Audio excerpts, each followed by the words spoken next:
Hello friends, it's Trevor, it's Avery, it's Pat, it's the citywide special. The Eagles season is over. The Birds exit the playoffs with yet another humiliating loss. Jason Kelce appears to have played his final game of his career, while veterans Fletcher Cox and Brandon Graham may or may not return next season. What will be the extent of the fallout? Will Nick Sirianni keep his job? What other changes to the coaching staff can we expect? The Flyers stay hot, sweeping a 3-game road trip against the Wild, Jets, and Blues. Jamie Drysdale remains out with an illness. With the season almost at the midway point, what will Danny Briere seek to do at the trade deadline? Joel Embiid makes his return to the Sixers lineup, helping the team to their third straight win. The reigning MVP puts up 41 points against Nikola Jokic and the Denver Nuggets on Tuesday. The Sixers take on the Orlando Magic on Friday. The Phillies' offseason remains quiet. Pitchers and catchers report in about 4 weeks. All that and more coming up right now. How's it going, fellas? Pretty good. Back for another week. Feels good. Freezing my ass off on the way over here. But week's going well. It's cold. Still slightly depressed over the Birds' loss, but kind of expected depression, so it just kind of makes sense that I'm in this state right now, so that's not too bad. Yeah, but the weather fits, it's fitting. Fits it. But we got Flyers and Sixers keeping us alive in the winter, so other than that, I can't complain. Got the ice sport for the ice weather. Yeah. Yo, who are the Birds? Yeah. What are y'all talking about? The what? Who are the Birds? What are y'all talking Oh, about? yeah, I never heard Eagles. of They might have migrated Yeah. a little bit too early down south during the winter, is what it seems as though it happened. I've never heard of an eagle in my life. I don't know what the hell you're all. It's like, that. Yeah, I think Boston College's the Eagles are actually still talking about the Cutter Gauthier thing. yeah, those are the yeah. only Eagles Yeah, I the know. Eagles, they disappointed us. But nah, in all seriousness, quite a predictable way for the season to end, just given the way the last 7 weeks have gone. Makes absorbing it a little easier because I wasn't totally surprised by the result. You may remember that 2 out of 3 of us predicted that the Eagles would lose Handedly. handily. Yeah. Trevor, on the other hand, was Mr. Optimist. It wasn't really optimism. It was just,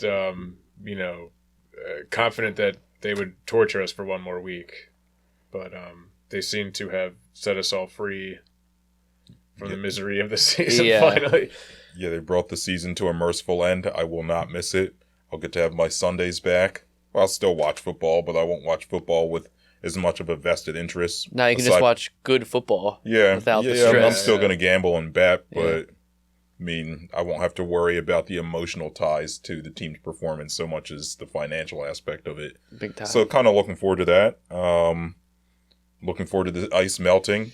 Nearly busted my ass walking over here a couple of times. Till we get more snow on Friday, and then it's going to be like 15 degrees at the low for like the early start of next week. Oh, well, here we And go then again. warm and rainy, but It's a polar it's going to be vortex. cold. Yo, how do y'all feel about snow?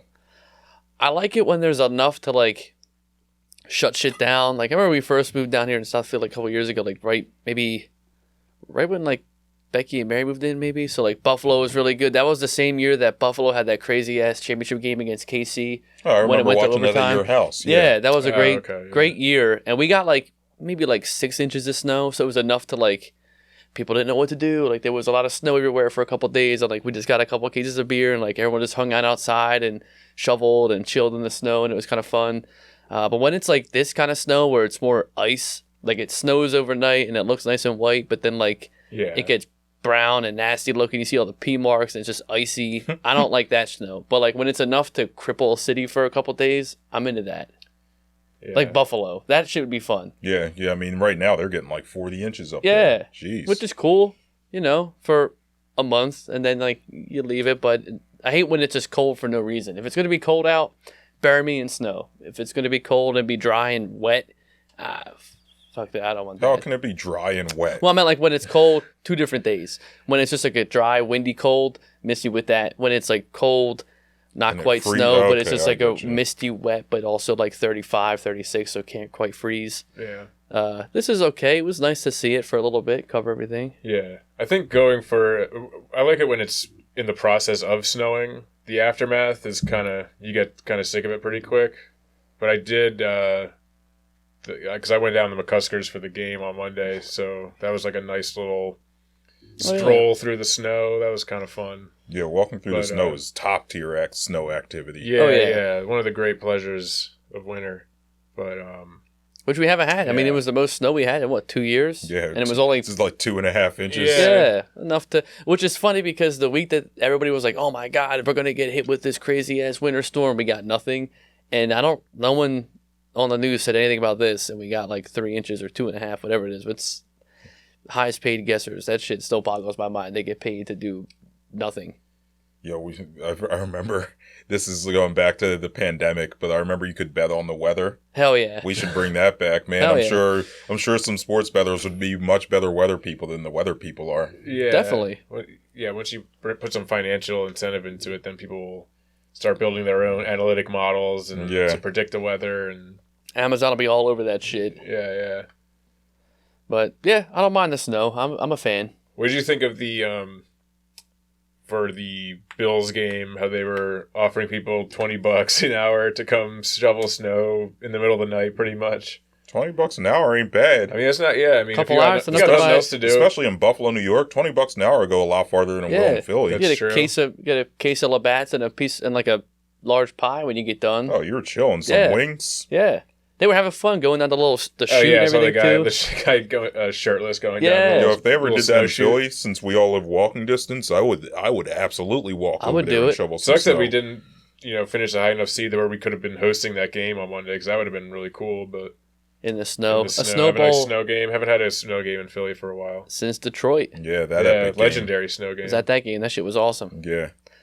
But yeah, I mean, snow's pretty sick. It was cool to see Buffalo. I wish it was snowing. It's like a nostalgic. It's like cool to see like football played while it's snowing. Like that's a cool thing. Like the rain, fuck the rain. I hate that shit. But the snow is cool to see guys like drop, especially Buffalo. Like got the good jerseys. They got the Buffalo on the helmet. It's snowing out. Like you're watching some crazy fans all shirtless, like just eating Throwing the snow. snowballs in the crowd. Yeah. Dude, I will say, it kind of drove me crazy watching that Bills game on, I guess, what was that, Sunday night? Monday. Oh Monday, yeah, it was Monday. yeah. It was Monday before the Monday, Eagles. yeah. That's right. But for all the shit that Philly fans get about throwing snowballs at Santa Claus, these fucking people were throwing snowballs onto the field during the fucking game. Like at players, there was a guy going into the end zone for a catch, and like it didn't really make a difference on the play, obviously. But you saw like at the end of the play, like a snowball come in, and it's like, and the announcers are just kind of laughing about it. It's like, fuck you, people, man. If That was way us- worse than throwing the snowballs at some jackass dressed as Santa Claus. 40 years ago. 50,000 years ago, Yeah, in 1968. Yeah, I don't. It's like, I don't. for the record, condone- I don't really care about either. I don't really care. If people want to throw snowballs at the players, I mean, hey, why not? You're only going to get so many chances to do that, but have some consistency with the narrative. Yeah, I couldn't talk shit because I did that to Detroit, but I will say, Yeah, I mean, like I said, I wouldn't blame anybody, but But I never did it when they were on offense trying to score. I did it when they were on defense. So like we were on the 1 yard line, yeah, well, that's different. and then you got a good shit. I mean, they're not moving. You're like, man, I can hit this guy right now, and they can't see. It was like snowing out. That was a fun time, but or going into the tunnel. Hell yeah, that was sick. Oh But, yeah, those were It's target practice. that was post eviction, post getting kicked out. So now no more, and we you gotta don't. behave yourself. a Yeah, little I more. can't be doing that again. You're too old for that now. Can't be doing that. I'll make the snowballs for somebody, but like my Uncle Pat did, but Yeah, won't be throwing them. Just like you Elf. can be the loader, and someone else can be the gunner. Damn. But yeah, great. It's a shame. Every game I feel like that weekend, this past weekend for play football was just good football. Great to see Dallas get their ass beat. Yeah, But even they came back and like they made it a fight, so it was a good game to at least watch. KC in the playoffs is always decent enough to watch, I guess. Great to see the Bills win and stuff like that. But How about Houston? Houston was a phenomenal game, Yeah, dude. Shout out yeah. fucking Mufasa with D'Amico Ryans. You got a rookie quarterback, a rookie head coach.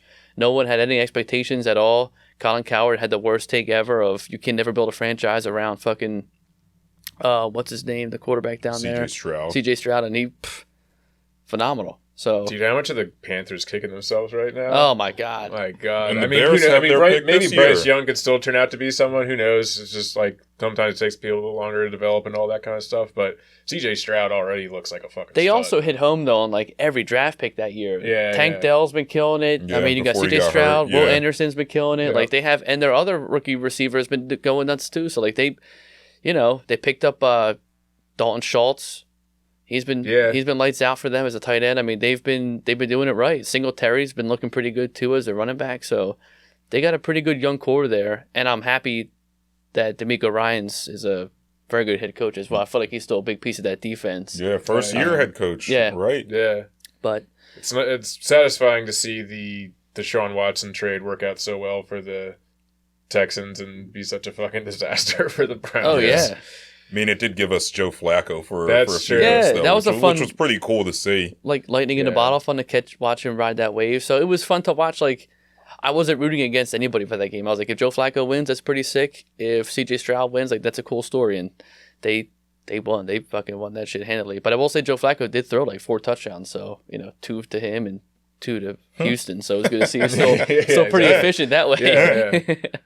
Yeah, But then we got to our game and it was just Whew. terrible football. I wouldn't even call that football. That was just atrocious. Yeah, that was ass, dude. So bad. It's like, even though we all kind of saw it coming from a mile away, that didn't make it any easier to watch. Honestly, I felt like, okay, like, we'll get to the game. I'm sure it'll be an ugly game of football, and the first quarter kind of was that for a little bit. They had a chance, and they just fucking shit the bed. I mean, we called it all last week. They were like, they're going to blitz the shit out of this team. And every time they blitzed, middle of the field, there's nobody running any routes. There's no, like, dump off valve. There's no Dallas Goedert, and every receiver had their back toward Hurts. So, really, Yeah. that was no knock on Hurts. He just had they didn't give any help There to was do that anything. one freeze frame from the game that was kind of going viral on Twitter and stuff. That was just a shot from behind the line of scrimmage, and you see like Hurts there with a free runner coming at him. Yeah. 4 verts, looking at everyone's back, and just absolutely nothing in the middle of the Nothing. field. Yeah, and I was it's like, that's ridiculous. the Eagles' whole season right there, man. Pretty unreal. I Yeah, mean, had plenty of experience against the blitz between the 2 Giants games recently. You played Todd Bowles earlier this year. You played him 2 years. You played him last year. You played him 2 years ago. and you play him in the playoffs. Yeah. Jalen Hurts' first year, yeah. So you had to expect, like, he's not going to do anything differently. He's been doing the same thing for the last 15 years as a defensive coordinator. So, yeah, wouldn't you think you would prepare for the blitz? Nope. Did not prepare. Just the same old route concepts. Nothing quick, nothing easy. Offensive line wasn't ready. Hurts wasn't ready. Certainly some of it, or most of it, you can't really blame Hurts, but Yeah. that's safety. Yeah. That's on Hurts. This game man. was kind of the perfect storm of him kind of having a pretty mediocre game, whereas most of the season it's like, he's not being put in a very good position. They're making it very tough on him, and that was true on Monday as well. But then on top of that, he was also just making some bad decisions, and that safety was just unforgivable. That was It's it just a right bad there. Play. I mean, there were multiple plays that you could see, like, well, this is where the team just lost it. I mean, I don't understand how you start the game off running the ball so well. You get your first down, you're doing 4 or 5 yards of rush. Even at the end of the game when it was out of hand, maybe not quite out of hand yet, they were down by like 14, so they still could have done it. Swift was still killing it in the limited touches that he got. And it was like, what? There's nothing that the passing offense is showing you that is saying, wow, we should really start throwing the ball a lot more than and not running the ball. Yeah. I mean, I don't know. It's all year they love doing something, having it work, and then never doing it again. Yeah. Like this game, they had one of those blitzes. They put Devontae on a slant. He almost takes it to the house. yeah. Gets the defensive back just barely caught his ankles and drug him down, but he almost had a touchdown there, and they never did it again. No. it's just Well, then you wild. lose Julio too in the first half. It's like, all right, well, now we just You're have down to Quez and Zacchaeus. Like, Zacchaeus, it's just, it wasn't surprising, but it's still equally as upsetting because, like, you want to see a team with this expectation, this amount of talent. That's the thing that drives me nuts. Is that, like, it's not like it's just like a team that we snuck into the wild card round. We're just happy to be there. Like, wait, you start off 10-1. You're number 1 team in the NFL for a while. You have the talent out the ass on both. Well, just the offensive side of the ball. Really, the defense is fucking trash. but you played like a sorry-ass football team. And I don't know what they're doing in the week before each game because they must not be doing anything but jerking each other off in the showers because they don't, I don't know, all this talk about we got to find our identity. They've been trying to find their identity since fucking week 1. Yeah. I don't even know if they know where their asshole is at this point. Like, they've been looking around for something. This isn't fucking Atlantis. Like, what are we doing here? Like, what, you spend this whole week of bring the dog mask back. We're going to play more physical and violent. They couldn't fucking tackle a fucking squirrel out there. Yeah, that was the opposite of violence. They were like catching a fart in the wind. They couldn't do shit. 2024, as we said last week, is the year of violence for everyone except the Eagles. Yeah. Because that performance was pathetic, man. Soft. So many missed tackles. Just that performance, right? It looked to me like, I said this in the group chat. I said, yeah, this performance just reeks of players playing like they don't give a fuck if their coach gets fired tomorrow. Somehow he still has a job. We'll get to that. But yeah, they just, you could tell as soon as the game started. Troy Aikman even said, yeah, I could tell as soon as the game started that the Eagles just didn't really care. They didn't want to be here. No. And it just showed the more and more that the game went on. Just everyone's body language. Yeah, they were checked Dallas out. Goddard getting into it with Hurts. Missed tackles left and right. No one really playing with any heart. Well, the D-line played with heart. No one else other than Devontae Smith or the D-line played Yeah, like they defensive really line cared. kind of finally got their shit together a little bit. Oh. Milton Williams looked good, which he should have been getting more snaps all season. But Yeah, that's great. A whole other I thing. love that the wild card round, they finally get 3 sacks. Sweat finally hit his head. Like, Yeah. oh, woohoo, yeah, cool, great. We still got our ass beat 32-9. Like, we called that last week. We're like, they're either going to run all over us or they're going to throw for 400 yards. Fucking Baker Mayfield's out there with the fucking chef at 360. We're letting him like, jeez. And he was all banged up, too. Sorry, and he was getting hit. Yeah. It wasn't like we weren't getting to him. Like, he got some pretty solid hits on him without flags. Like, you would think he got the left bruised rib and the tweaked ankle. His own player stepped on his fucked up ankle. Yeah, he was running. Unfazed. He was making running plays on us. You know, this team is such a pathetic group of football players. And, like, this was the second week in a row where 2 of our defensive backs just ran into each other on a Yeah. play. What was that, Maddox and Ricks? there's I think it Avonte was. Maddox, Yeah. the game changer. Yeah, Fucking yeah. bum. I hope he's off the Yeah. team next year. Yeah, Avonte, I've defended him for a long time, but I cannot defend that performance. I've been saying this for a while. I think Avonte Maddox, great locker room presence, I guess. Great if you want to have a solid slot corner for the first 5 weeks of a season, he's your man. But beyond that, once it starts to get like to late October, early November, the dude's out. He's either hurt, when he comes back, he can't play. And like a lot of that, again, could go back to coaching and no one really knowing who's calling the plays on defense. But that's a bit of a fucking stretch too, because since Seattle, we've had 4 weeks now, 5 weeks of Matt Patricia calling the shots. I mean, no one's really known what they were doing with Matt Patricia calling the shots. I understand, but like, don't be throwing it in like, well, I don't know if it's Desire, if it's Patricia. Shut the fuck up. Like, you guys are all professionals here. Like, you had to put one good game together. They couldn't do that. Like, all week, oh, well, Slade's coming back. He should be, helping us get everything going. This team is just ass. It's a terrible fucking football team from top to bottom. Dude, speaking of Slade, did you see that quote from him? Yeah, I'm pulling it up. Are you pulling that up? I'm pulling it up now. So this is from Zach Berman of PHLY. Says, Darius Slay's analogy for how challenging defensive coordinator switch became. It's like trying to find 2 identities. It's tough. It's like having 2 marriages. You know how our 2 marriages would be? One might want her feet rubbed. One might want her shoulders rubbed. That's crazy. So, yeah, I mean, like, to your point, yeah, I don't think that Avonte Maddox's shortcomings can all be blamed on the defensive coordinator switch. But you've heard Darius Slay so eloquently put it. You've heard Hassan Reddick say it's very challenging to switch defensive coordinators, defensive schemes, especially when the defensive coordinator starts switching the scheme up like that, which that's is crazy. ill-advised. But, yeah, the defense, I think there's a lot of personnel issues. Actually, let's do this. So we'll do the game, and then we'll do the season, right? So if you were to place blame on the Eagles losing the game by percentage between Sirianni, Hurts, and Matt Patricia, how would you lay the percentages down? This is just for the game. I'll do the season next. Sirianni first. I'm not gonna break it down totally, but I would just say Sirianni first, Patricia second, Hurts third. Okay. Yeah, I'll do same thing. I'll say it was let's say 60% Sirianni. I almost said 40% Patricia, but like, oh, that's already 100. Hurts can do no wrong. Like, oh man, I gotta go back to high school. Yeah, I would put it maybe like let's say 55% Sirianni, 30% Patricia, 85, and then 15% yeah, Hurts. Okay, See? that's a good. We're not too far apart. I had Sirianni at 60%, Patricia at 30%, then Hurts at 10.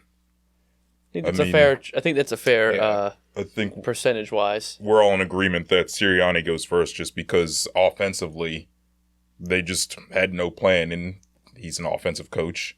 He's also got to motivate the players, just as a head coach, and other than Devontae and the D-line, no one really looked motivated. Yeah, and after the game, you have Hurts saying, what was it? They asked Hurts if like he thought Nick was going to be back. He's like, yeah, I didn't know he was leaving. It's like, well, do you want him back, or do you have confidence in him? He's like, I have confidence in everyone. Didn't specifically endorse him. Yeah, he didn't really... I mean, what do they? What they're not? Well, they're you just can looking pull for a Dak Prescott and be like, yeah, I support Mike McCarthy. Yeah, but I don't think. Listen, you get after a big loss, like everyone's just trying to get the fuck home. Like clearly, they're getting the same question for probably more than just this after the game.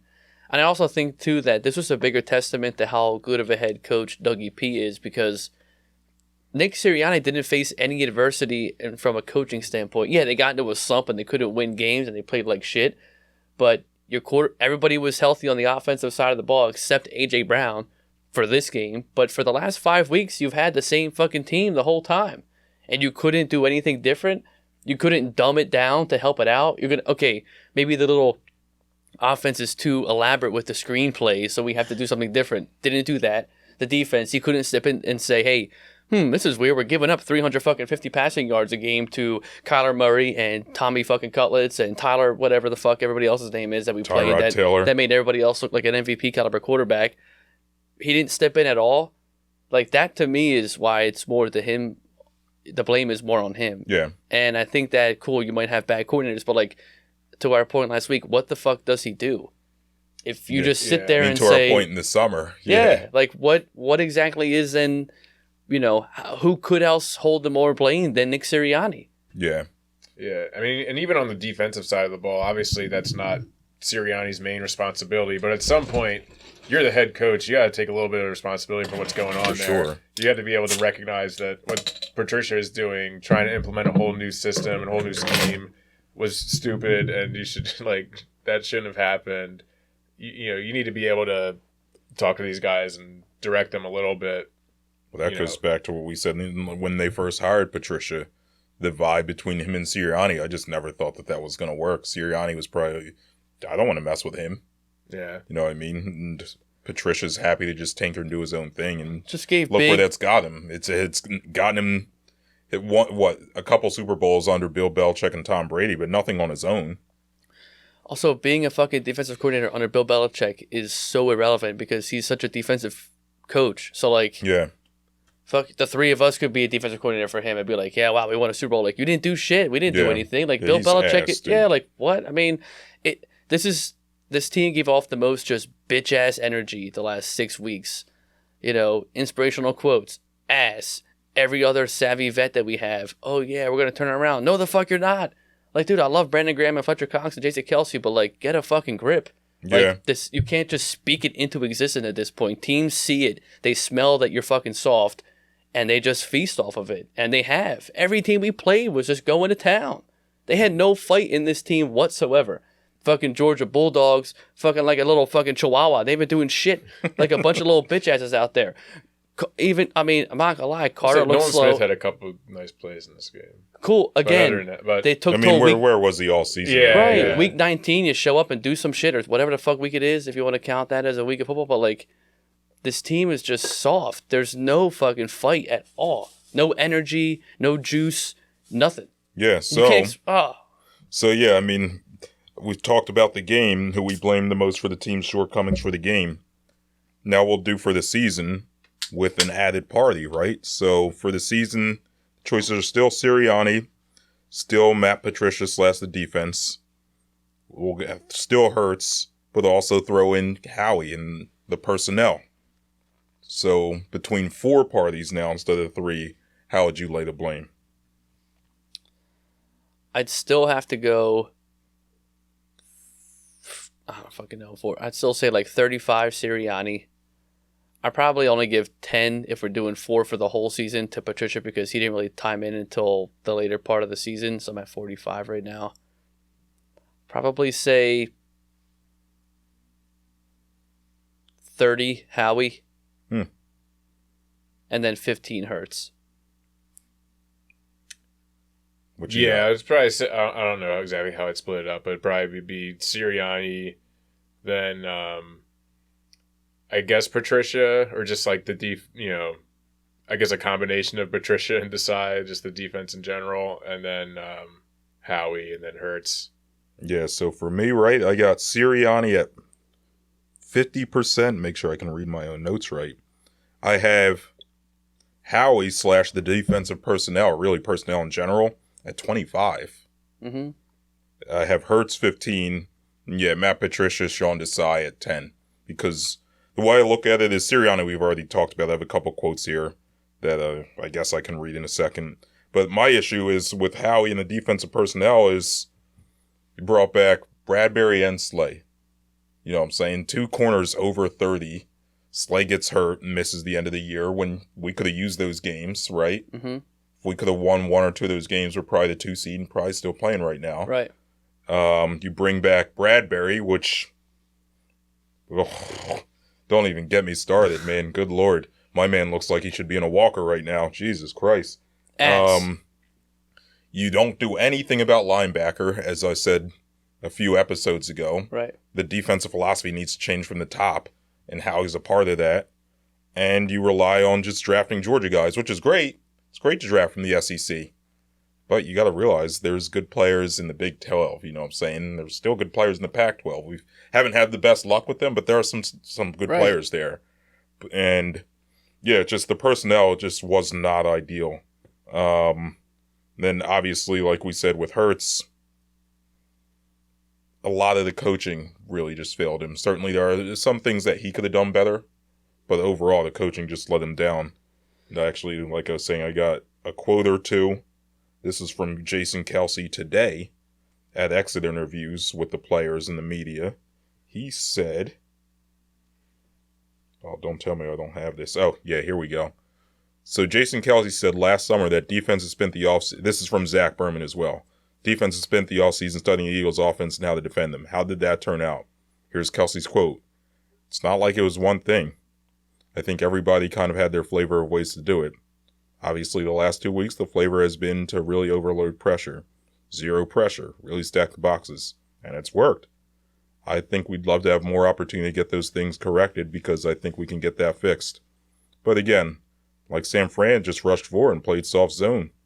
I don't know that there's any one way that teams decided to defend it. I think it's collective, just overall league-wide. I think emphasis is on things that you're doing and have success. It just wasn't as good this year. Coaching's got to fix that.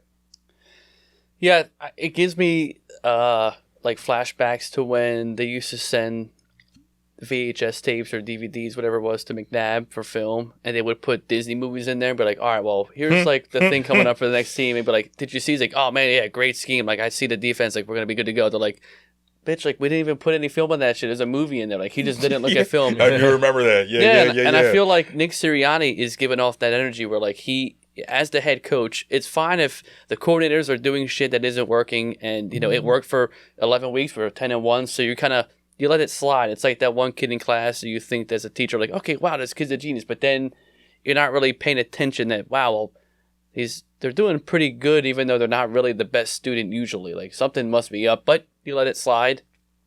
And then by the time you get to like the third, fourth quarter of the year for school, you're like, interesting. He's kind of falling off here, like, what's going on? But you don't do anything about it, and then they end up flunking out. You're like, what the fuck? Like, everything was fine. Where I feel like he had a chance to, when you're riding high 10-1, instead of fucking jerking yourself off in your office because you're fucking feeling good about yourself, look at some film. Maybe you have a tough stretch coming up. You know teams are going to be studying you, stuff like that. Andy Reid did it. Dougie P did it. Every good coach that's won anything, Bill Belichick, Harbaugh, the one in Baltimore, you still are a student of the game, learning, because you know people after putting yourself on the map last year and talking all that shit, they're going to come and try to beat your ass. I mean, we were talking a lot of shit last year in the playoffs and regular season. I don't think Sirianni did that, and it showed a lot later half of the season. Yeah. Teams came up with fucking receipts, and we had nothing to show for it. Yeah, I mean, all season long, you're looking at, we aren't playing to the standard. We haven't found our identity. Bye week comes, we're coming off, we're coming off that Dallas game. You got KC on the docket. That's a great time to really assess and see, why haven't we found our identity? Right. Why haven't we played to the standard? Instead, I don't think any of that happened, which it makes you wonder, right? Because Sirianni just progressively looked more worn down and more tired. Yeah. As the season went on, it's like, dude, what do you do that you're sleeping in your office? Right. What the hell? Just because you're there every day, all day, doesn't mean you're actually doing anything. I mean, it's just, it doesn't make... I can sit in front of my computer for 8 hours a day. That doesn't mean I'm working. You know what I'm saying? I saw something today about how some people will, in order to make themselves seem like they're working harder at their job, on their Outlook, they'll have I guess you can schedule emails.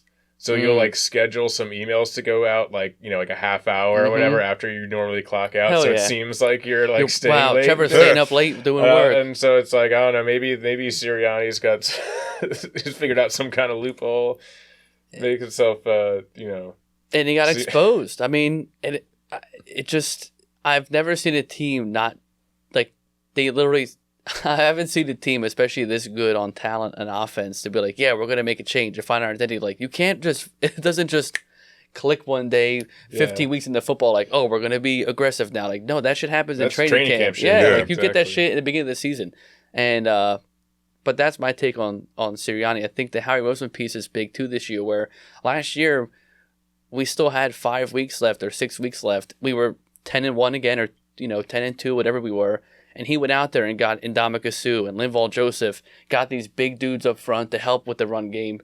And it did give the other guys that were starting, like Hargrave and Cox and Graham, a break, because you could put these new big guys in that have been working out all season and not playing games. Where the moves that he made this year, you got Kevin Byard, which I get it is a good move.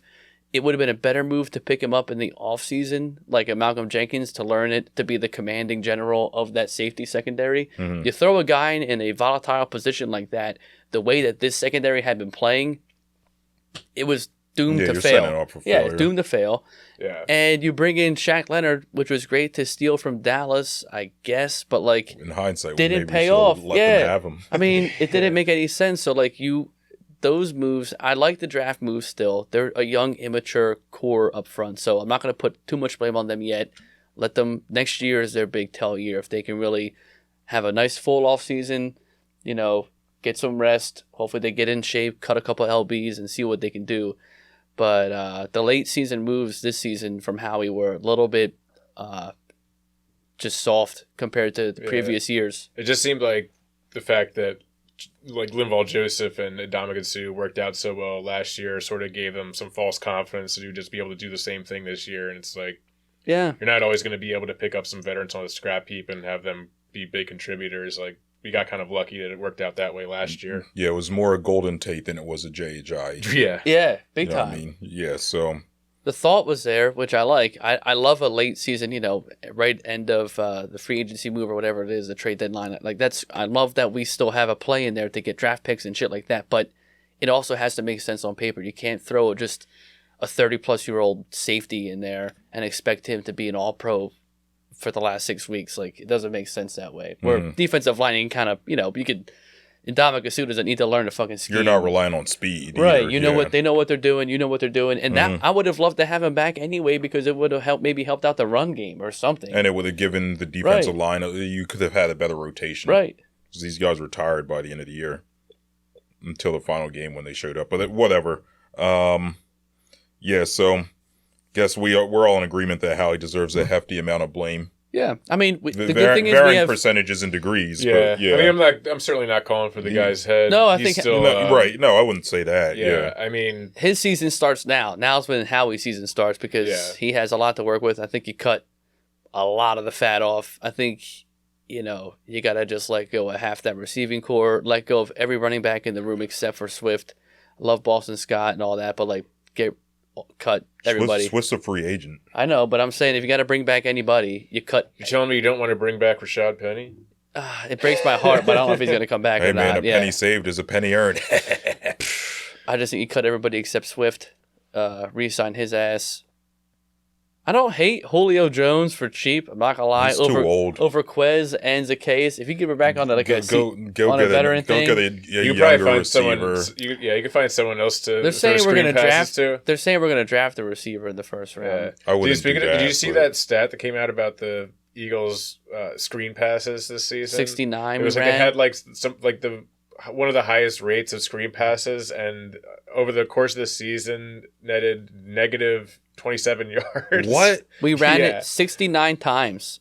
How do you have negative yards on screenplays over the course of an entire season? Because have you ever seen one that actually Yes, worked but out? like- See, Like on Monday, mathematically, that just doesn't seem possible. yeah, on Monday I think they threw into Devontae, and there was just no one blocking, and it was like, I guess this is. It was funny because I'm thinking like, it was like I've 3rd and 4. I've criticized the team a lot for not being creative enough on offense, but the no blocking screen pass is a new little wrinkle that they've put Right. in the scheme. I gotta say, On your only healthy I receiver. don't know what you call that. Right. I guess it's not really a screenplay because there's no screen. On the one guy on the team built like me, they're like, all right, go out there. I'm like, yeah. it just. It's asinine, dude. I'm just glad it's over. I could not. It was so. I had no fun the last 3 weeks watching football when the Eagles played. Where Yeah. what a turn of events! The last year and a half have been like the most electric games we've seen. Like they were blowing teams out. They were fun to watch. The last 3 or 4 weeks have just been so painful. yeah, it just When they're bad, when a team is bad, it's like no big deal. Okay, they play like shit. You're happy that they score a touchdown, do something fun. Like, okay, woohoo, it's great. Whatever, you get your ass beat, not a big deal. When this team is like, they're good. They're a good football team, but they play so bad. It's like this shit's just hard to watch. yeah. I mean, Painful. as I've gotten older, I've definitely become a homebody that watches the games at home mostly.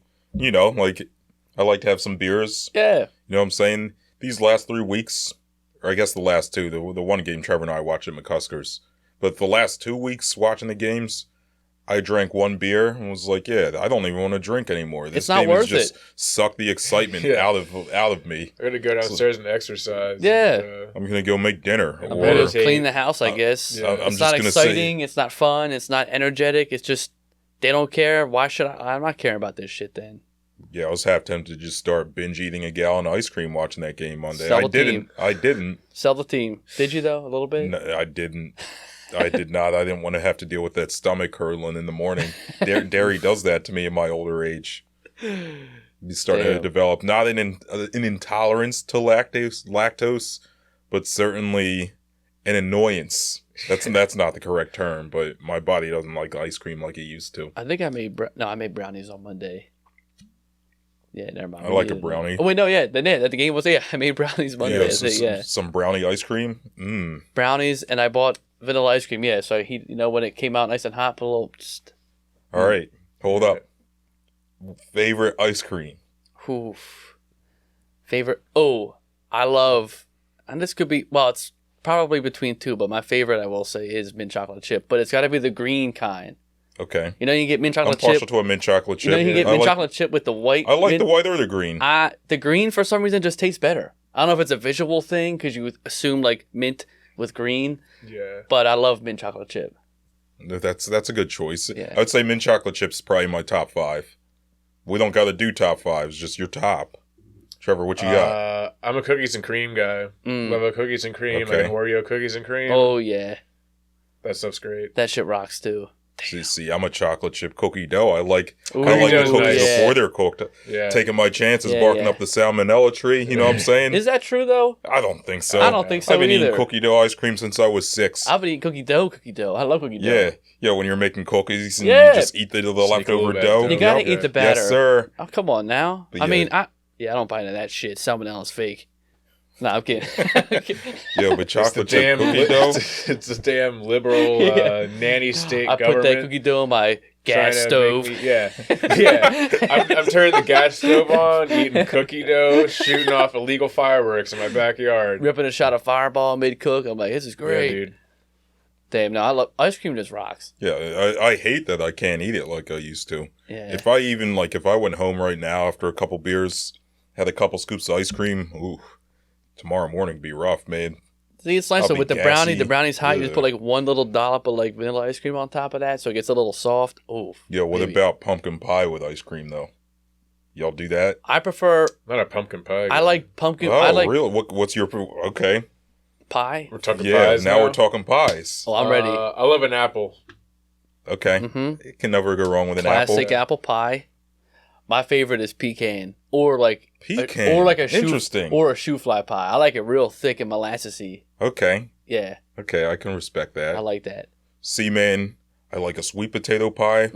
My Mhm. granddad makes them. I was hanging out with this man this weekend. He was telling me, you know what his secret ingredient is? Orange zest in his sweet Oh, potato damn. pie. Yeah. Banging, dude. You Damn. put that with a little vanilla ice cream. Hell yeah. That's eating, buddy. See, but that's got a nice little base to it, like a pumpkin pie. It's thick. Yeah, I put- it's great. Yep. Funny enough, though, I do only whipped cream with the pumpkin pie, but I do ice cream with the apple pie. Because That's you not get the that little strange. apple, I you get the could apples. see You that. know what I mean? The I textures are different. Mhm. Yeah. I never did the ice cream with the pumpkin pie, but yeah, pecan or shoe fly, man.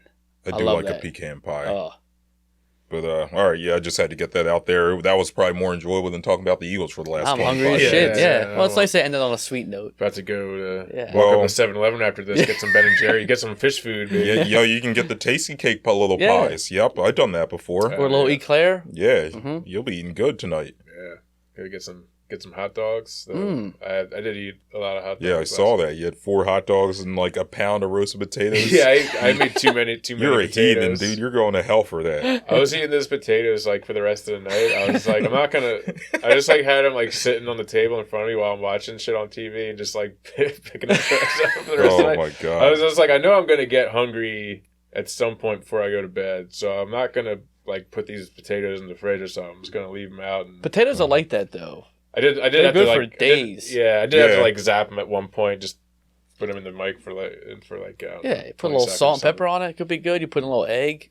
Yeah. Not bad. Sprinkle some cheese. Yeah, I was Yeah, doing the little I was cheese. doing the potatoes in the air fryer. Oh, Oh, it's a yeah. little twice Oh, baked hell action. yeah, that's the way to do Yeah, them. it's so Yep. good, Mm. easy. So yeah, instead of Eagles talk, we'll have culinary talk on the pod soon. Yeah. Yeah, man. But yo, my last thing for the Eagles, well, how much do we want to spend on Kelsey? No, I mean- not until it's committed. Yeah, it hasn't been made Yeah. official. I It seemed- don't think he's been flooding the interweb and all that. I don't need to be getting into it yet. Yeah, it seems likely he does, but until he officially announces it, I think we hold Yeah. off on speculating. But yeah, my we'll talk other about that thing next week maybe. is let's take bets on if Sirianni's the coach next week. Whoever is right or whoever's wrong has to do shots on the pod, 2 shots on the pod next week. All right. So I don't think he's the coach next week, which is weird because last week I said that I didn't think he deserved to be fired. I kind of do now, and just given everything else that's gone on the last week, I've had a change of heart. I don't think he's the coach. I'm gonna say, what kind of whiskey should we get you? I think he's still here. Well, I still owe you a bottle. Damn, I forgot about that. I think he's here. I also think he's staying. I mean, there was a report that just came out today that him and Howie are looking at, potential coaches to fill OC, Mhm. DC. And I mean, this doesn't necessarily rule out that he's going to get fired because this is kind of the same dynamic that happened with Doug. And it was that's like what a week later. that's what I think You is think going it's to gonna happen. go like that? Yeah. Well, the only weird thing that I think that you might be onto something though, Avery, is that like it's not just OC and DC. He's also coaching like there was a weird other person they're looking at too, like a coaching specialist or some shit like that, which is like a weird kind of thing to be looking for. Which is something, it's not just like the coordinator's positions he's looking at. He's looking at like other people to help him out, I think, which is good. I mean, he's it's fine if you need to get like some veteran help, which what we said the last couple of weeks we've been talking about that. Like he needs a I more feel like calm guy. Yeah. I also feel like every team should have some kind of just game management, clock management specialist type of guy on the sidelines. Because it feels like there's so many. I mean, that happened with in the Rams game this week. Oh, they burned their 2-time. Oh, yeah, and like McVay's a themselves. really good coach. I like him a lot, but he makes weird mistakes like that with game management stuff a lot. And there's a lot of guys like that. It's just like a weird thing, just because you have good schemes and good philosophies, and that you can manage personalities and this and that. The actual in-game heat of the moment, like having to make these like quick decisions. Some guys just aren't as good at it and need someone just sort of telling them what to do. Yeah, So, but you know who's better? I don't buy into that. I think that the less people you have on the sideline, the better off. I feel like he needs to trim down the fucking extra coaches on the team and just get a core group of guys, figure this team out just to get it right. You get too many other people. If I hear again next year that we don't know who's calling the shots, we're fucked right off the bat. I mean, I'm sure you could certainly get rid of the... Andy Reid's historically terrible with clock management, and that guy's a Hall of Fame head coach. Yeah. Like... Yeah. It's part of the game. You're a head coach. You're going to miss some cues here and there. You need to fucking get someone to do that job for your bitch ass. You're the head coach. What the fuck else are you doing? They should at least be Especially able to... Sirianni. Yeah. You ain't doing nothing else, and he got popcorn thrown in his ass. Fucking pussy. I mean, his game management, even in that game, like, I don't really want to spend too much time on it, but at the end of the half, when the end of the first half, that was infuriating. Oh, my God. When they have the ball, I think 2 timeouts left. Then they run the ball. Yeah, then they run the ball. Then they decide to run the ball. And then for third down, they just run a screen pass to, I think it was to Quez. 3rd and 4. Yeah, third and four, and you still have time and timeouts, and that's what you do? Yeah. It's like, so to your point, he does need some game management help, but I think ultimately, like, this report came out from Ian Rappaport. I think the source you're citing is Diana Rossini. They both know their stuff, but Ian Rappaport's saying that Jeffrey Lurie said, I want a plan for how you're going to fix this tomorrow, which today's Wednesday, tomorrow's Thursday. I think he expects it by end of business Thursday. And if he sees the plan and he don't agree with it, I think Sirianni's gone. I'm okay with that. I don't mind doing 2 shots if he's gone, but I think he's still here. So it's a win-win for me. It doesn't really matter that way. I'm not doing 2 shots if he's here at this point. Well, obviously, I'm just saying, though, but, well, yeah, you are. You're going to have to. That's the bet. Oh, yeah, that's true. Wait, this was your idea. That's true. He said whoever loses do 2 shots. I'm not doing 2 shots, so if he's still here. For me. Well, yeah, I'll do it. But if he's gone, then you all be happy and celebrate and do 2 shots anyway. It's a win-win for me. Yeah. I don't give a shit. If he's here, whatever. If he's gone, again, whatever. But then, that's a new topic for a different day. Yeah, so, all right. We will see. I mean, I think that's all I had on the Eagles. Yeah. I had some other quotes on what not to read about the coaching, but the coaching sucks. I don't need to Fuck read them all. anymore. Sell the team. Oh, we won't go that far. All right. Well, what do we want to do next? Are we going to do Flyers, Sixers? We could, I guess, touch on the Flyers real quick before we get to the Jokic Embiid stuff. Yeah. Yeah, great road trip. 3 wins. They just keep winning. They're now 2nd in the Metro. Deadline is approaching. Trade deadline in NHL's late. It's what? It is pretty late. February? Yeah, I forget exactly when, but I want to say it's around February 26th. I might be making that up, but it is late like that. It's very much like a, people want to get last minute pieces for a playoff run. We gave Giroux away late in the season last year. Yeah, I mean, it happens, but it's so much later than the NBA or NFL trade deadlines by comparison, or even MLB. Yeah, there were some reports that they seemed reluctant to trade Nick Seeler. Yeah, I was listeing to PHLY. They're talking about re-signing him. No, I don't really see the point in that. He's 30, 31? Yeah, I think he'll be he's like 31. He's not that good. He's fine. He's a vibes guy, right? But you have all these guys potentially coming up to fill those roles. And if he was willing to sign for like one more year or something, but if it ends up he's having to be like Ollie Bonk if he's doing that, dude. I think Ollie Bonks would be coming up next year. He's killing it. He could. Ollie Bonks pucking. Yeah, he's been doing great in juniors. I mean, the caveat that it's juniors, but I could definitely see a world where he comes up next year as like impresses in training camp and earns himself a spot. But yeah, you don't want Nick Sealer blocking a spot as nice as he's been to have around. He's just kind of a guy at the end of the day. And you could probably get, a 3rd-round pick for him, which is, whatever. It's a 3rd-round pick. But at this point, they're still, despite their success, they still are a rebuilding team and should be trying to stockpile as many picks as they can. Yeah, they need to not get so, drunk off of the fact that, we're in 2nd place in the Metro. We're playing way above expectations. Young guys are developing. Yes, you're ahead of schedule, but you're not that far ahead of schedule where it makes sense to extend a vibes guy because you feel like he's the difference between you winning a Stanley Cup and not. I mean, and and they already have some other, vibes guys on the team already. I would say that are a little Younger. more impactful than him. Yeah.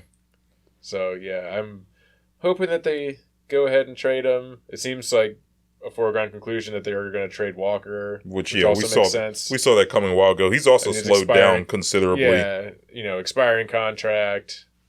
I like the idea that they can just sort of, with their coaching, can kind of, it's like a sort of like pump and dump.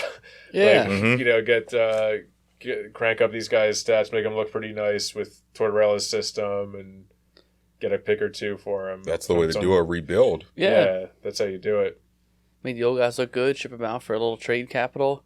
Connected to getting the captain nod, which is great to see. No, that's not real, is it? No, that was a fake rumor. Oh, was he it? fell for that too. Damn. No, a few people I know. There was a lot of people that fell for that, but no, it's not. That doesn't happen. If anything, it goes to Coots, but and Konechny might get an A. Yeah, he's earned it at this point. Hmm.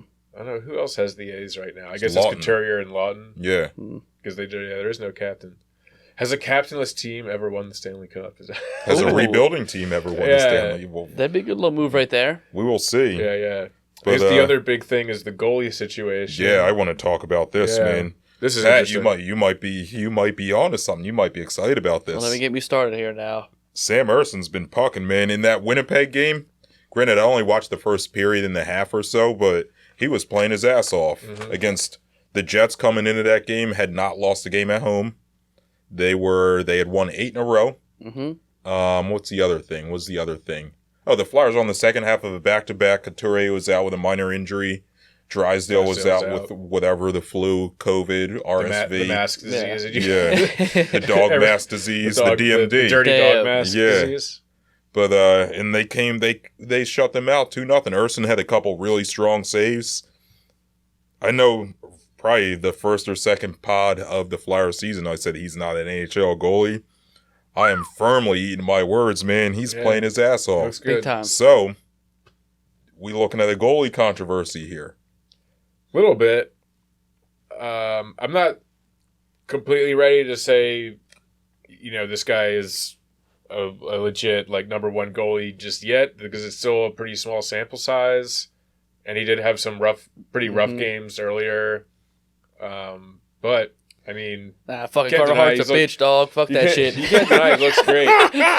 And the other thing is that Carter Hart's I think he's an RFA this summer. Yeah. Mm-hmm. So they, and he's already making good money. Yeah, they would be potentially looking to re-sign him. And given where the team is and where they are in this rebuild, I'm just not sure.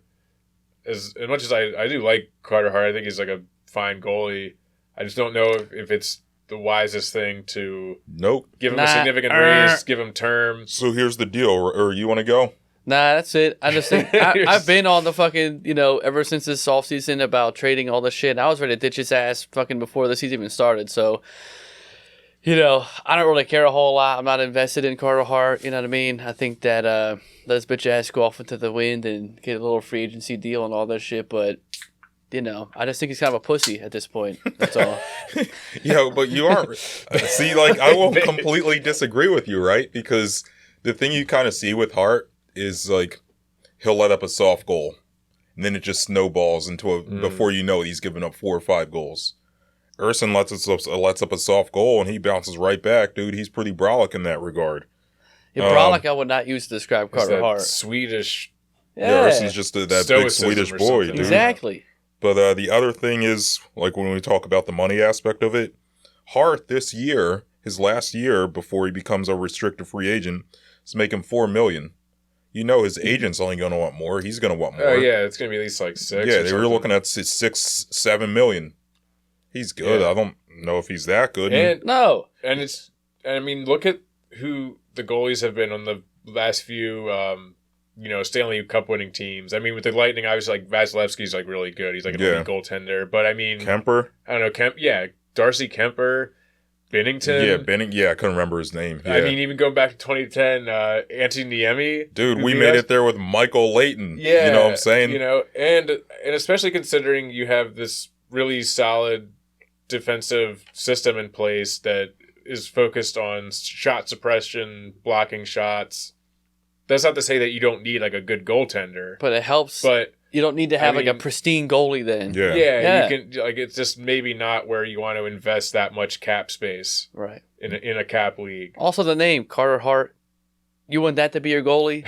You know what I'm talking about? That was not one of my concerns. that's but, not- Carter Hart. Carter Fart. Are you kidding me? yeah. Bitch ass. I'm telling you. And the other thing too is that they have potentially some nice guys in the pipeline. Yeah, we were talking about him last Kolosov, week. he's over in the KHL. He's been looking really good. Apparently, I mean, I'm saying this like as if I've watched the guy. Like I haven't fucking watched. He just got back from Russia. He's that's supposed- what- yeah. Yeah, So you're I was- the one that knows the I Russian was over anthem there over talking- Ever since you here. dropped the I was over there flag, talking you to know my what I mean? sources over there. No, but he's by all accounts is this like super athletic, goaltender, and then that other guy. Kolosov. See that name though? That guy with a Z, I don't. like Zevgren or some Yeah, I shit like don't- that. I think he's like Finnish. Don't ask me, man. Mm-mm. I should know this, but he's been killing it. Yeah, that's what I've heard. I haven't Whatever the really fuck- been I paying gotta look attention. up These are the names that you want as a goalie, though. You know what I mean? Yeah. Kolosov, Zinov, Even whatever the Harrison, fuck. I kind of like. Yeah, Harrison. But You know here's what I the mean? thing with Harrison, talking about the money. Harrison's making $900K, and he's going to make that next year, I think. Yep. So to me, yes, the cap is going to rise as we get out of a post-COVID world and like the NHL starts to make a little TV money. But yeah, I'd rather pay a goalie $900K as opposed Then to $6 $7 million. Yeah. Because, man, to me, it's not a direct comparison. It's not apples to apples, but it kind of reminds me of the NFL with the rookie QB deal, right? Big time. You Like, get them for like we the made it 4th, to the 5th year Super Bowl option. when Wentz was on his rookie QB deal. Yep. You know what I'm saying? We made it last year when Hurts. Hurts was on his rookie QB deal. Yep. In a cap league, you can build a lot easier around that entry-level contract, that rookie deal, than when this guy's making $7 million. Plus, you get them when they're in that hungry state. They haven't quite made it yet. Yeah, They're they just want to happy- prove themselves. They're happy to be in the league. They're doing well. Or they've been in the league for a while and they haven't quite hit that big pay dirt thing yet where, Carter Hart, not for nothing, is great. It's been fun to watch him, Yeah. for sure. We were excited. It's been a great run, but I don't know if he's got that same energy. He He doesn't don't have have that that same dog energy. in him, dude. Yeah, at all. You And can that's just call fine. it how we see it. You His don't have name's that Carter. dog in him. You kidding His me? last name's Hart. Yeah. It's like, I'm not coming at my man's Oh, yeah, name. your guy's I name am. is Fuck that name. Yegor Zevrigin, Zeverigan? another Russian guy. Where's his face? It could be just Zavrin. Is that what he looks like? He doesn't have a face? No, that's just. Nah. I know, I'm kidding. Zavrin. Igor Zavrin. That's how you say that? I'm gonna say I don't know. I'm gonna say Zavrin. I don't know, man. That's that Ukrainian be coming out with these Russian Easy. shit. I'm just gonna call Look him it up. EZ, dude. Easy. Yeah, there we go. EZ. That's his name to me. Oh yeah, he looks Yeah, he looks. looks Eastern European as fuck. Look at this yeah, guy. He looks He like looks he's, like he looks Jokic. like he's killed a guy. He looks he looks badass, dude. yeah. How Well, old is he? 18, 19? He's young yet, right? old enough. No, I'm kidding. I think they may have just drafted him in this last draft. Yeah, he's young yet, I know. We got a pronunciation. Teenage He's goalie dominating prospect. Russia. Hell yeah. He's teenage, so yeah, he's probably 19. Damn, he young. Anyway, All right, well, See, so either way, we got a dog right there in Russia. yeah, we got to. He'll come over. Mishkov will come over. We'll be like the USSR, dude. We'll be singing "Back in the USSR." You know what I'm saying? yeah. Hell yeah. But yeah, man, Flyers on a nice little run here. Looking pretty crazy good. I mean, they had what, as of yesterday, 2 days ago, they had a 69, well, a decent chance. I don't know what it was. When you said Thanksgiving, you said they're- teams are they're 70% chance. Is 70? I could go back through the Yeah. notes. Yeah. 70%, and then like Christmas, it was like in the 80s, if I'm Yeah. not mistaken. Yeah, I think as it stands right now, like their like odds to make the playoffs is like 60 something. Yeah, they're probably gonna make the playoffs. Yeah, Nice. I think they might. I feel like the most likely thing is that they slip into one of those wild card spots. Just if you look at their goal differential, doesn't quite stack up to other teams that are like that. But I mean I also feel like our schedule's been pretty hard. That's though. that scrappy true. energy, though. You're not going to get that like big. Although the last 4 games have been putting up pretty good goals too. A couple 4 spots here and there. yeah, I mean, they've been doing pretty well. Yeah, I'd have to look to see what our strength of schedule is compared to the other teams in the Metro. I could see them going to the second round in the playoffs. Yeah, so that's the thing I wanted to talk about, right? So, assuming they maintain the second or third spot in the Metro, they play whoever gets the other. So if they get the second spot in the Metro, they play the third spot. If they get the third spot, they play the second. And then, of course, if they drop to a wild card, then they play the first in the Atlantic, which would probably be kind of tough. But regardless, right? So, assuming they hold the spot they're in now and they have to play a Metro team, I mean, that's looking like it's going to be Detroit, Pittsburgh, Washington, the Islanders, the Devils, or Carolina. Outside of Carolina, I would like their chances in a 7-game series against any of those teams. Yeah, and also this is the kind of team that when it gets into the playoffs, there's no expectations. They're just having fun again. And if a team is a top seed or whatever else that has to play them too, they're not. I would be more nervous to play the Flyers in the playoffs than the Flyers they got or nothing to vice lose. versa. They're Because playing with house money. the Flyers lose, like, no big deal. Fuck it. You guys were shitting on us the last year and a half anyway. Where this team now, I mean, this is the energy you want to bring into the playoffs, Yeah. where no one wants to play the team that doesn't want to, the reckless energy coming in Right. here. And I think it's good to see also, like, the fact that this team has been growing and doing so well together that it's also made Torts seem so much more comfortable and happy. Yeah. I mean, he finally feels like he's settled into the city, settled Had into his his first players. encounter with a reporter. Yeah, Yep. the players seem to be way more like, holy shit, yeah, like it just seems like a very good ecosystem in there, similar to the Sixers having a good, thing going for them that way, where they have just a kind of fun energy about them. Yeah, I was trying to figure out which league that other Russian goalie is. He's in the VHL, which translates into the Supreme Hockey League, which I guess is one level below the KHL in Russia. So he's in Gotcha. like the Russian AHL basically. Well, he'll be there soon, Yeah. if he's playing that well. You would think Supreme would be. Yeah, I think he has like a 950 save percentage or What? something crazy like that. Yeah, Jesus. he's been good. That's what happens when you fight with grizzly bears, Yeah, man. dude. Those silly Russians, You got they have their those Supreme reflexes. League as a second league. The Supreme- yeah. I think they're the KHL's like championship or something is called like the champion of Russia or something like that too. It's something That's something pretty really cool. funny like that. Yeah, Czar of Russia. What the fuck? yeah. Damn. You get to just become the president for Yeah. like a week if Hey. you're the finals MVP in the KHL. Damn. Well, go for the Flyers though on a little unforeseen crazy ass run here, which is nice. Yeah. Yeah, we'll see what happens.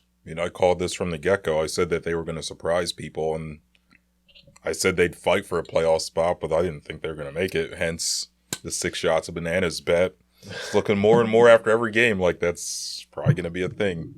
So you keep making these. Well, he's like making these 2-shot bets too with whiskey. You have to be having 8 shots at some point on that one, maybe.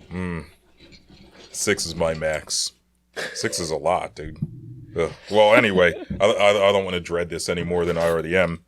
Anything else on the Flyers, or are we good? I think that just about Uh, covers it for only now.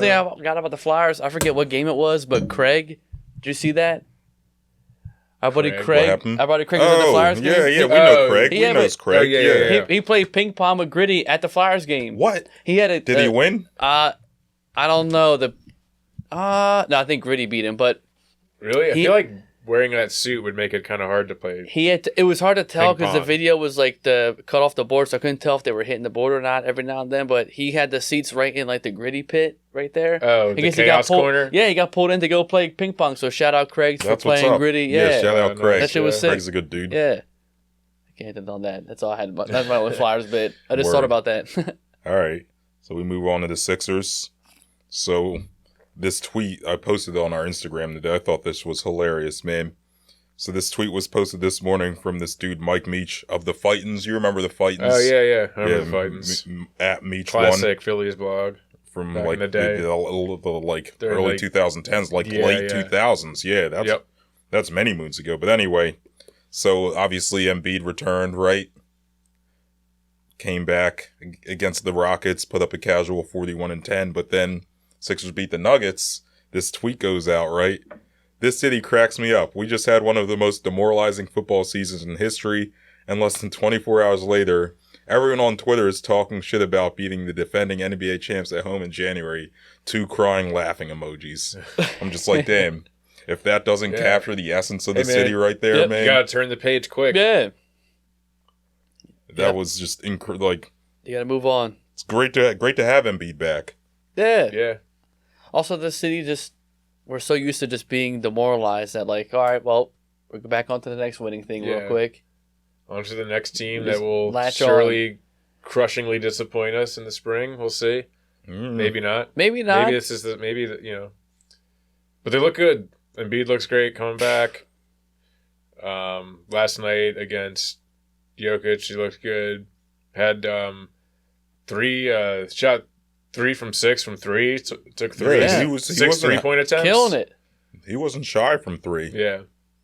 Even deep mid-range, too. I mean, he was looking just efficient as fuck. Looking great. Yeah, his mid-range jumper is insane, man.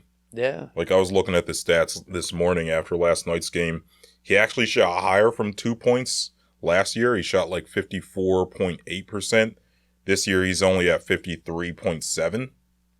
But still, I mean, most guys from like considering most of his 2-pointers are mid-range, most guys are shooting like 45-50% from there. So, I mean, tip my cap to him. I think he only got 7 boards, but he did get 10 plus 10 assists. Which is his wild. Passing was off the chain. Yeah, dude. it's kind of funny that him going up against Jokic, it's almost like he was just kind of like, all right, I'm going to do that shit tonight. Right. Yeah. I'm going to do some Jokic shit. No sense getting banged around trying to get these boards right quick. Yeah. But yeah, man, it was a phenomenal game. Yeah, that like even if you were not a fan of either of those teams, that was just a great game. Oh, yeah. Yeah, it's just nonstop scoring in the first half. Really high-level offensive basketball. Certainly, you can fun to watch. You can complain about the defenses not really defending, but at the end of the day, man, it's just really talented high-level offensive basketball. You have the Maxey Embiid pick and roll working to perfection. You have Toby in his mid-range doing his thing. Then for Denver, you have Jokic finding Aaron Gordon off all these cuts. Jokic getting Maxey or Pat Bev on a switch and just going to work in the low post. Jamal Murray with 10 assists. Just a high-level offensive basketball. A lot of fast break points, a lot of second chance points. It was exciting basketball. I love the quote from Maxey. They were like, well, what do you do when you get matched up on Jokic? He's like, pray. Yeah. Like, what am I supposed to do? Yeah, that was just a really entertaining game, man. We had Toby time, Toby was hooping. I got some Toby stats. So, I forget what he had last night. I think he had 24 on 8 of 10 shooting, 6 rebounds and 3 assists, I think. His last 4 games, Toby's averaging 25.8 points per game. Damn. 6.2 boards. You know what that means? 3.2 assists. You know what that means? He's shooting 50% from 3. It's Toby time. Hell yeah. He's shooting 56% from the field Toby time. and 100% from the line on 5.2 attempts per game. He's been balling, dude. Crushing it. Toby time. Yeah, man. Toby been hooping. He's back. That's that roller coaster, though, that is Tobias Harris. Where, you ride the wave for a couple weeks, maybe a month or two, and then a couple weeks he'll just be missing bunnies and just gone. And then he picks it back up again. You're like, what the fuck? Why? But hey, you got to ride it out while you can. It's a good stretch to do it on. We'd love to see him do it when we go back to the Mile High City, though, and play them there and see if he can do it there as well. We got that in a couple weeks, I think. That's next Saturday. Yeah. Okay, Not this coming Saturday, next Saturday. But so my thing is, is if this is real, then the Sixers don't really need a third scorer because Toby can be that. But realistically, we consistency know is his issue. Yeah, realistically, we know that this isn't going to happen repeatedly. He just catches lightning in a bottle for a week or two at a time, and then lightning runs out. Ben Franklin comes and zaps it up, I guess. Yeah. But yeah, man, it's just fun basketball to watch. It's good to see, too, it was just a fun game to watch in the way that, like you said, it was high scoring. The defenses were doing okay, whatnot. But like, you hate to see when either you run over a team because Jokic isn't playing, or they don't have Murray playing, or someone's not there, and then it's like, oh well, they're not full strength. Both decently at full strength. Both played out, lights out. And it was good to see Embiid and Jokic too kind of go back and forth, because we're never really going to see. Realistically, we probably won't see that matchup in the playoffs ever. So this is like our chance to like have a good little, see the two best centers in the league, arguably the two best players in the league the last 3 years. It's fair to call them that. Play head to head and both be healthy, both teams be healthy. It's just nice to see. Yeah, Jokic went to McGillen's last night. Yeah, That was pretty cool. We gave Jokic a lot of grief on this pod last year about the MVP when him and Embiid were battling for it. I've made a complete 180. Jokic is the man, dude. Yeah, I do like Jokic. Yeah, he's very likable. I will give him that. Like, all he wants to do is just do his job and then go see his horses and go chill. You seen those commercials last night during the game of him and some player just like sitting in like a hotel looking at like walking a pony, looking at other horses? Yeah. That was so funny, man. Jokic is a funny dude. He's hysterical, man. He's like, I don't want anyone to ever notice me. Like, well, it's hard to not notice a 7-foot Croatian man walking around, but Serbian. But other than that, you know what I mean? Oh, okay, please relax. But here's what it is. Hope we had a good time. Hope we had a Guinness at McGillen's. But yeah, I wonder if he got wings. I think it was wing night, right? Yeah, I'm pretty sure it was wing night. I haven't been there for that. It's been many moons, but it's also cool to see the mutual respect him and Embiid have for one another. Yeah. It's funny that they just don't really care about this whole, sort of manufactured media rivalry thing. They just, both respect each other's games. Yeah. How could you not? I mean, they're both playing it's like not at the same level yet, obviously, but like it's like Magic and Larry Bird, where like everyone's building it up. They're always competing that way in a way for MVP, obviously not championships, because we haven't been there at all. But it's nice to see that they still have that mutual respect to each other, because they're both just fucking freakishly athletic and amazing athletes to watch play basketball. You would never assume that. Like we said up before the pod, like they've totally revolutionized the center position of like, every guy that's a generic center that could be good, they just are doing shit that doesn't make sense. Sport. It makes no sense. Yeah, I would love to see them in the finals. That'd be a great NBA finals. It'd be amazing. We got to get there. Yeah, but... we were deprived of that last year, man. But hopefully, one of these years it happens. Hey, man, this could be the year, might not be. Because here's the thing, right? All our trade targets are going off the board. Yeah, Siakam goes. Siakam, I wanted him big time. I would have been. I was indifferent on Siakam. I'd have been very happy. Would have been a weird fit. Yeah, you'd have to trade Toby in that deal, which I don't know if he's. There are certain things he's better than Toby at, but overall, I think it's kind of a wash. I wouldn't give up Toby and picks for him if it was 1-for-1 swap. Right. Yeah, but you're gonna have to send them picks. For if it was like if it was a video game, it would probably be worth it, because then you'd probably get some kind of special powers from the two Cameroonian guys being on the same team. You know what I'm saying? But the countryman bonus. Real life, it probably doesn't really matter that much. Yeah, but you get the Nick Nurse factor. I'm sure he could have figured it out because he knows. But whatever. So he's going. He's at the Pacers, which I think will be. It's a great move for them, but I don't think it's going to really pan out to anything too crazy for them. Yeah, but the fact that Bruce Brown goes to the Raptors in that deal does, I think, maybe make him a possible target for the Sixers. Yeah, excuse me. Apparently he can be rerouted. The Sixers, I was reading something today that the Sixers can trade multiple players for him, but the Raptors couldn't trade him with multiple players or picks to anyone else. So, like, we could give up Springer and a second for him, and I think that works if the Raptors really want Springer. They probably want someone a little better than him, but yeah, Bruce Brown, there is potential for him to be rerouted, which, I mean, he gives you another wing-type defender. He gives you a little offensive creativity. Yeah. I would take it. Yeah, I've always liked watching him. He won a championship last year. He's got that dog spark in him. Oh, yeah. He is a dog, dude. I think he would fit into the, the culture and all that kind of stuff. Yeah, him and Pat Bev. Imagine him and Pat Bev coming off the bench. Did you see last night someone asked Pat Bev, bringing up the point that he did a really good job defending Jamal Murray, and he said like, I've been locking his ass up my whole career. Pat Bev's the man, dude. Damn. Yeah, Pat Bev's been balling too. I think he He's solidified definitely himself as yeah. the backup point guard. It's not as dire It's of kind a of need. crazy. He's given you a lot more than you expected on the court. I mean, going into the season, it was just like, yeah, it's cool to have Pat Bev. I don't know. He's like at the tail end of his career and blah, blah, blah. And I don't really know if he's going to be that impactful of a player. It's kind of a nice vibes, locker room guy, but he's actually been producing on the court. He had like some really good defensive plays last night. Hit like a three or at least one, he I had think. 2 threes. He had 2 step back threes, Yeah. one over Yeah. Jokic. Yeah. That's all he needs to get that energy going too. Yeah, Team collect a feeds off couple that rebounds. shit. Yeah, Yeah. Pat Bev's the man, dude. I barely ever doubted him. I did say at one point, if he's asked, so be it. I still want him here, but I always knew that he would perform, man. He feeds off the energy. The city loves him.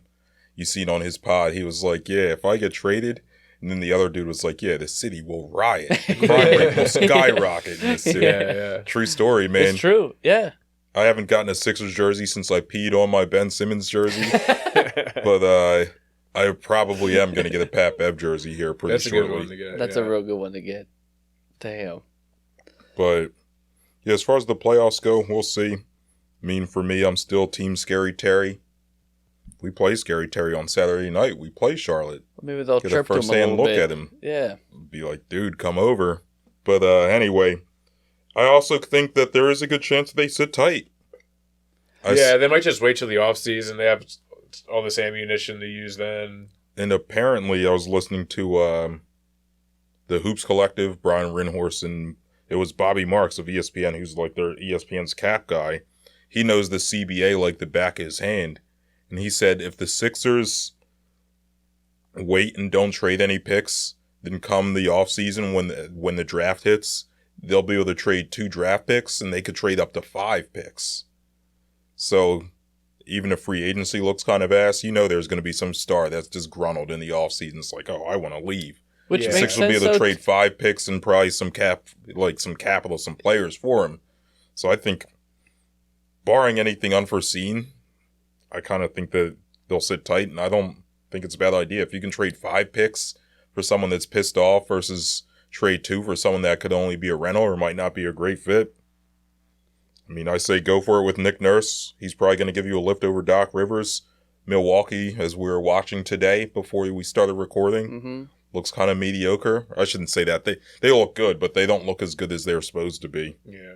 So It also makes sense, though, to that point with the 5-pick trade thing, is that, like, Daryl Morey in the offseason was really honing in on the fact that, okay, if we can't make the Harden deal work out, we're going to do what's best for this year, hope for the best.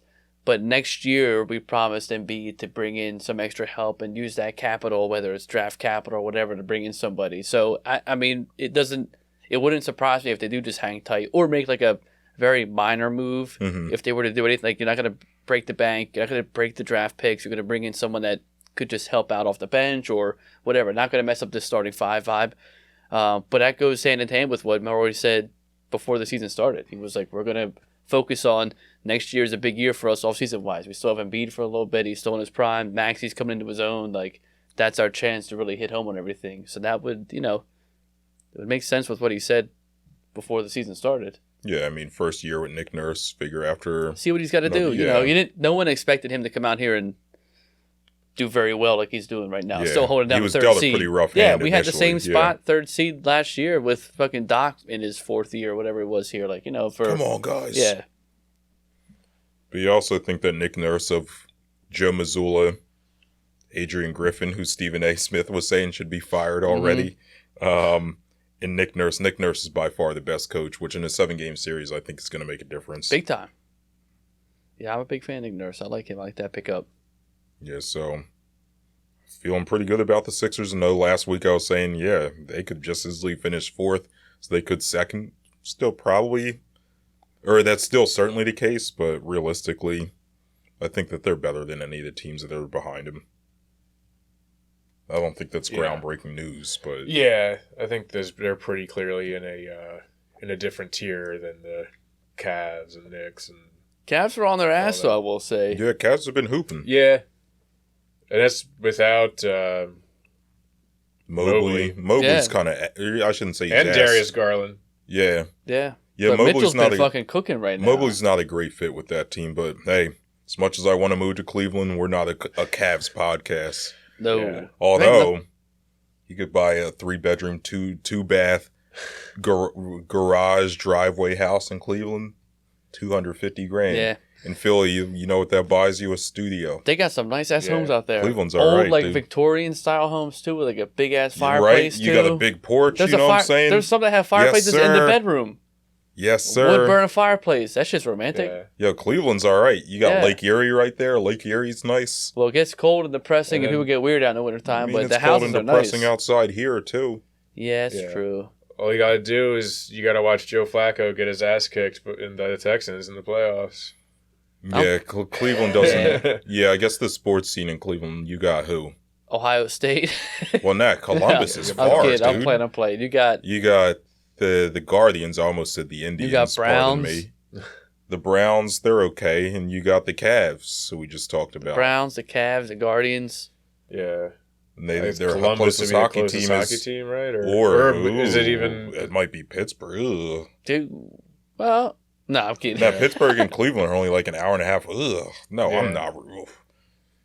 Well, you Columbus don't is have to probably a leave little- your team. You don't have Columbus to, is like, probably a little closer. you don't Yeah, have you don't to. have to You don't have adopt the to teams. acclimate the. Yeah, but like if I teams. want to go to a game, Fuck that. Yeah. Well, you could.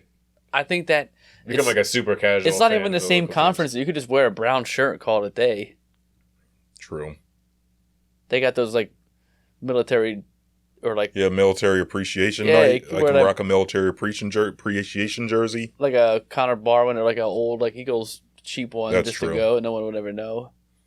Yeah, I support our troops. You could wear a Joe Flacco jersey because he was a bird, so you could just wear that Yeah, Browns I one. could probably find his high school jersey. You think they sell Yeah. Joe Flacco high school jerseys anywhere Maybe. around You here? can probably customize it. Yeah. you Where'd could he get go that. to college? He went Delaware. to he I went could probably get a Flacco Delaware jersey, man. Right? He went to Delaware.